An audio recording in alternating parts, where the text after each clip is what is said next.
प्यारे बच्चों, बोर्ड परीक्षा 2025 के प्रारंभ होने में कुछ ही दिन बचे हैं। उम्मीद है आप लोगों ने बहुत ही अच्छी तरीके से अपनी तैयारी कर ली होगी। इस तैयारी को हम अपने बोर्ड की परीक्षा में प्रस्तुति कैसे करेंगे, इसके लिए यदि हमें कुछ इसके तरीके मालूम हों तो हम बोर्ड की परीक्षा में बहुत ही अच्छे से अच्छे अंक प्राप्त कर सकते हैं। वो कौन से तरीके हैं, आइए हम इसको देखते हैं और इसको समझते हैं। प्यारे बच्चों, नंबर 1, कॉपी के कवर पेज लिखने के पश्चात जब हम अपना उत्तर साफ साफ लिखते हैं तो उसमें क्या करना है, आपको अपना उत्तर बहुत ही साफ राइटिंग में लिखना है और कोशिश करना है कि उसमें ज़रा सा भी कटिंग ना हो। कुछ बच्चे क्या करते हैं, इसके मैं उदाहरण बताता हूँ। कुछ बच्चे कुछ शब्द, मान लीजिए इसी शब्द को लिखते हैं, अगर उन्हें समझ में आता है कि ये नहीं, ये शायद गलत हो गया है, तो उसी लिखे हुए शब्द को आपको केवल एक बार लाइन से कटिंग कर देना है। जैसे ये शब्द लिखा गया तो आप इसको एक बार में ही कटिंग कर दीजिए। कुछ बच्चे क्या करते हैं, उसी को बहुत कई तरीके से पेन चला करके कोशिश करते हैं, जिससे इस पर काफ़ी आपके उत्तर पर इसका गलत प्रभाव पड़ता है। एग्जामिनर की नज़र वहाँ पर जाती है और उसे कुछ डाउट होता है आपके नंबर काटने के लिए। तो कोशिश करिए कि जो भी लिखें बहुत साफ लिखें और उसमें कटिंग हो। अगर यदि आपको कटिंग करना है तो केवल एक लाइन में कटिंग कर दें, काफ़ी बार पेन ना चलाएं और बहुत ही क्लियर राइटिंग में लिखें। दूसरी महत्वपूर्ण बात है, उत्तर क्रम वाइज लिखें। क्रम वाइज का मतलब कि मान लीजिए आपके जो ऑब्जेक्टिव क्वेश्चन है उनको छोड़ने के पश्चात में जो विस्तृत उत्तरीय क्वेश्चन है उसको अगर आपको आ रहा है तो क्रम वाइज एक एक करके पहला, दूसरा, तीसरा, चौथा लिखें। इस तरीके लिखने से एग्जामिनर के माइंड पर अच्छा प्रभाव जाता है आपके ऊपर।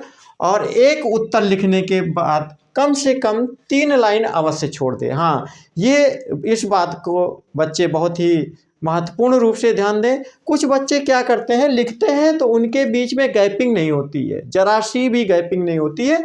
तो एक उत्तर लिखने के पश्चात कम से कम 3 लाइन, कम से कम 3 लाइन या 4 लाइन, बहुत ज़्यादा भी ना हो कि 5, 6, 7, 8 लाइन छोड़ दें। जिससे क्या होता है कि एग्जामिनर को पता होता है कि आपने एक उत्तर लिख लिया है, अब आपका दूसरा उत्तर वहाँ से प्रारंभ हो गया है। कॉपी के मूल्यांकन के समय वहाँ पर आपको या एग्जामिनर को किसी दुविधा का सामना नहीं करना पड़ता है।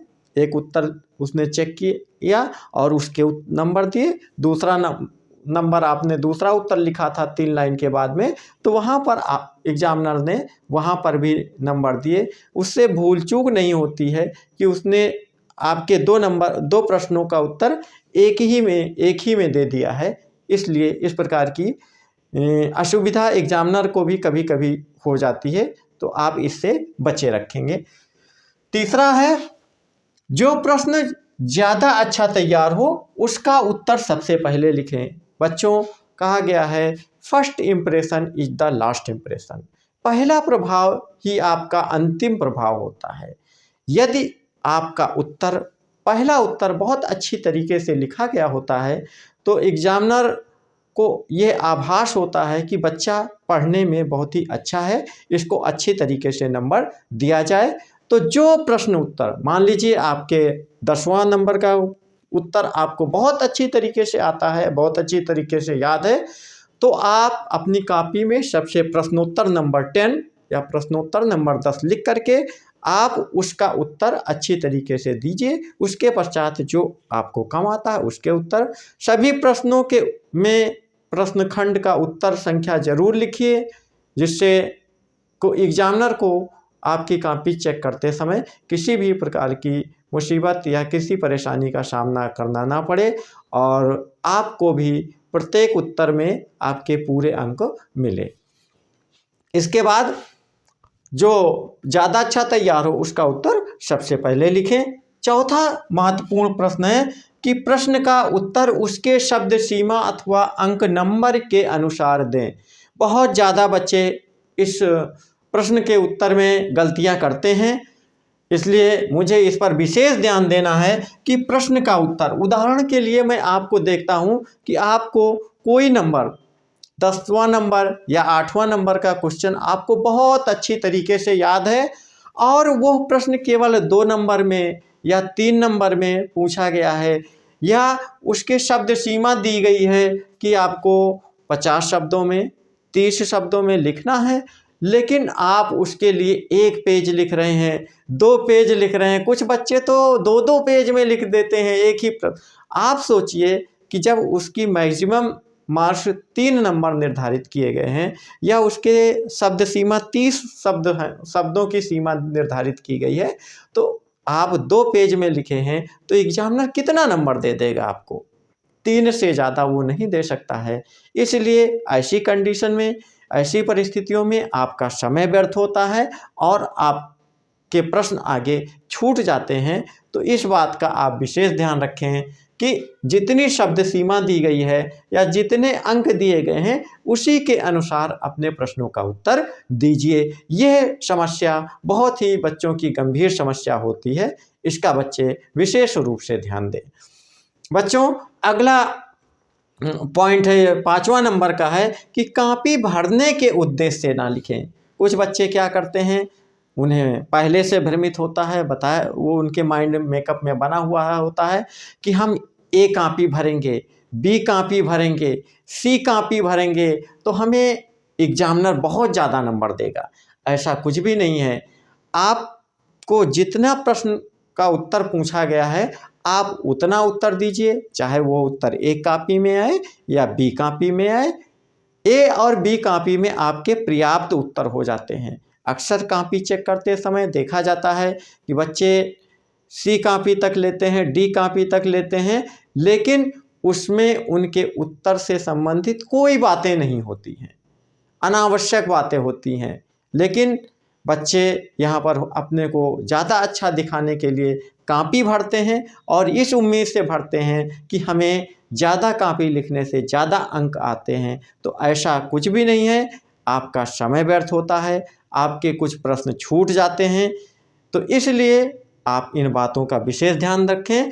और इसी के साथ और है कि किसी प्रश्न का उत्तर 2 बार ना लिखें। कुछ बच्चे क्या करते हैं कि मान लीजिए बच्चों, बताता हूँ मैं आपको कि प्रश्न नंबर 4 के जो है पहला दिया गया है प्रश्न उत्तर और उसके बाद में अथवा लिखा हुआ है और उसके बाद में दूसरा है। अथवा का मतलब होता है बच्चों की एक प्रश्न इनमें से ये ऊपर वाला करना है अथवा नीचे वाला करना है।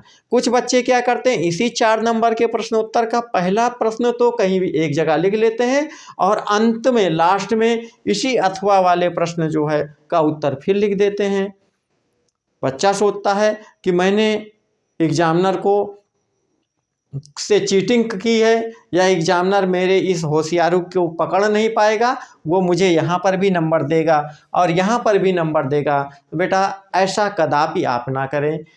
उसे पता होता है कि आपके एक प्रश्न का उत्तर पिछली बार दे दिया गया है, बच्चा दोबारा ज़्यादा होशियारी कर रहा है, तो इस प्रकार की होशियारी करने से आप लोग बचें। अगर आप ऐसा करते हैं तो आप अपने पैर पर ही कुल्हाड़ी मारते हैं, अर्थात आप अपना ही नुकसान कर रहे हैं। आपका समय वेस्ट हो रहा है और आपके जो है कुछ प्रश्न हो सकते हैं बाद में छूट जाएं। इसलिए निर्धारित समय में आप अपने इस प्रकार से अच्छे अंक इसी प्रकार से प्राप्त कर सकते हैं कि इन उपयुक्त बातों को फॉलो करें, इनका अनुसरण करें। आपके अग्रिम पेपर के लिए जो सभी पेपर हो रहे हैं आप अच्छे से अच्छे मार्क्स प्राप्त कराएं। इसके लिए मेरी तरफ से आप सबको बहुत बहुत शुभकामनाएं हैं। धन्यवाद।